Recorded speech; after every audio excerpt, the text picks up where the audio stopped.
မိတ်ဆွေတို့သိကြလားဗျကျွန်တော်ကတော့နှစ်ပေါင်း20ကျော်ပြီးမှသိတာပေါ့နော်ဒီလိုမျိုးအိမ်မှာပလက်ဟောက်လေးတစ်ခုရှိယူနေဒီလိုအရာတွေကိုလှုပ်လို့ရတယ်ဆိုတာဗျပထမဦးဆုံးပလက်ရဲ့ထိုက်ဖျားလေးကိုဒီလိုပုံစံမျိုးလှည့်ပြီးတော့ထောက်လိုက်ပါတယ်ဒီပလက်ကတော့ပြောရမယ်ဆိုရင်အသုံးပြုတာကြာပြီးတော့သူကဆွန့်ပစ်ထားတာပေါ့နော်ပြီးတော့ရင်တော့ဒီမှာဆွန့်ပစ်ထားတဲ့တက်ကဲစလုံးကိုယူပါတယ်ဗျ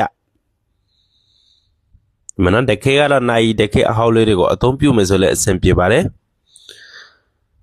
ဟုတ်ပြီတကယ်ကိုအလေးကနေဒီလိုပုံစံမျိုးလေးချန်ထုတ်လိုက်တယ်ပြီးရင်သူ့ရဲ့အထဲမှာပါတယ်ပြောမယ်ဆိုရင်အလေးသေးသေးမှာပါတယ်ကာဗွန်ရှောက်လို့ကိုပဲအသုံးပြုမှာပဲဖြစ်ပါတယ်ဗျကဲဒီလိုပုံစံမျိုးလေးရလာပြီပေါ့နော်အဲ့ဒါကိုနေချန်ထုတ်တယ်ကိုသွေးလိုက်မယ်နော်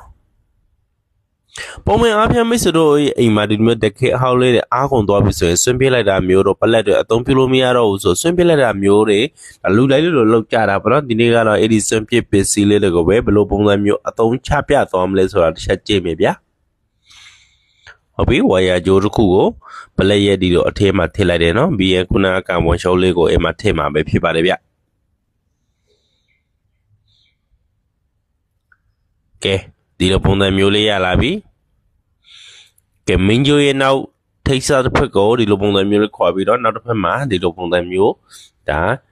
ရှေ့ပေးလိုက်ပါတယ်ဗျမနော်ကဲဒီပုံစံမျိုးလေးရသွားပြီ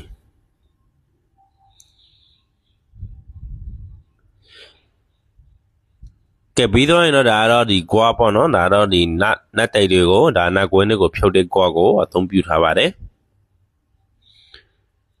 ဟောရရိုးနောက်တစ်ချောင်းယူမယ်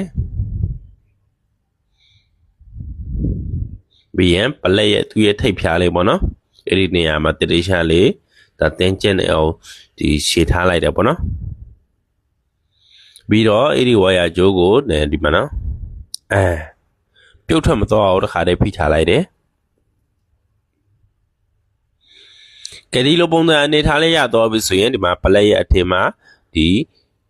နတ်တိုက်ကိုနတ်ကွင်းကိုပြောမဆိုရင်ဒီနတ်တိုက်တွေရှော့တဲ့ကောကိုထည့်တယ်နော်ပြီးရင်နတ်ကောင်လေးနဲ့တေရီရှာလေးတင်ကျက်လိုက်တယ်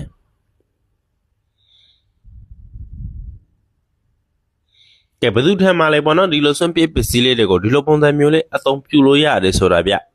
ကဲပြီးတော့ရင်တော့ဒီအဲ့ဒါကိုမင်းကျိုးတွေကိုတေရီရှာလေးဒါနောက်တစ်ဖက်ကိုညက်ကလေးတွေနဲ့အသုံးပြုမှလားမစ်စတို့ဝါရှာပြားနဲ့အသုံးပြုမှလားပေါ့နော်ဒီမှာတော့ညက်ကလေးကိုအသုံးပြုထားပါတယ်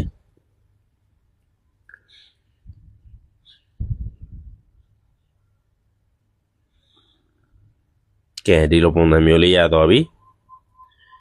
ပြီးတော့ရင်တော့နောက်ထပ်ဝါယာကြိုးအဖြူတစ်ချောင်းလိုပါတယ်ဗျပြောရမယ်ဆိုရင်ဒီနေရာမှာအပေါင်းနှုတ်အနေထားလေးခွဲခြားပြီးတော့အသုံးပြုလို့ရအောင်ပဲဖြစ်ပါတယ်ဗျ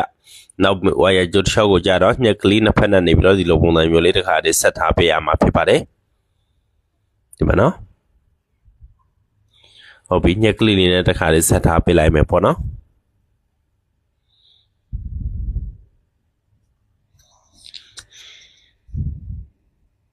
ကဲဒီလိုပုံစံမျိုးလေးရသွားပြီဒီမှာနော်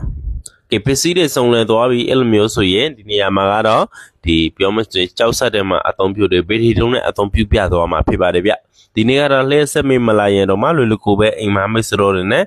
အိမ်တွင်းခွဲဆောက်လို့ရမယ့်နေပဲဖြစ်ပါတယ်မကြည့်နော်ကဲပတ်စံအကုန်ကြလည်းမရှိဘူးစွန့်ပစ်ပစ္စည်းလေးတွေကိုအသုံးပြုထားတာဖြစ်တဲ့အတွက်အရန်ကုန်မှလည်းအဆင်ပြေပါတယ်ဆိုင်မှာတကူကတော့ပြန်တာမျိုးတို့တော့လောက်တာမျိုးတို့တော့ပြီးတော့ဝတ်ထိဆော်တာမျိုးတို့ဆိုရင်အကောင်ကြများပါတယ်ဗျဒီနေ့တိုင်းအိမ်တွင်းအဲ့လိုတကူခေးဆော်လို့ရအောင်ကိုယ်ပြုလုပ်ပြီးတော့လေအသုံးပြုလို့ရတယ်ဆိုရင်အရန်ကုန်မှကောက်တဲ့နေပဲဖြစ်ပါတယ်ဗျဒီမှာနော်ဒီအုပ်ဆုံးသူ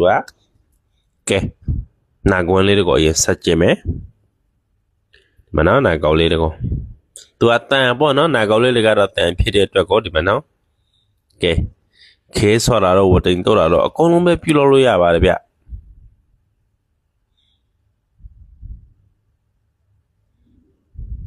မကြည့်ကဲကတ်သွားပြီနော်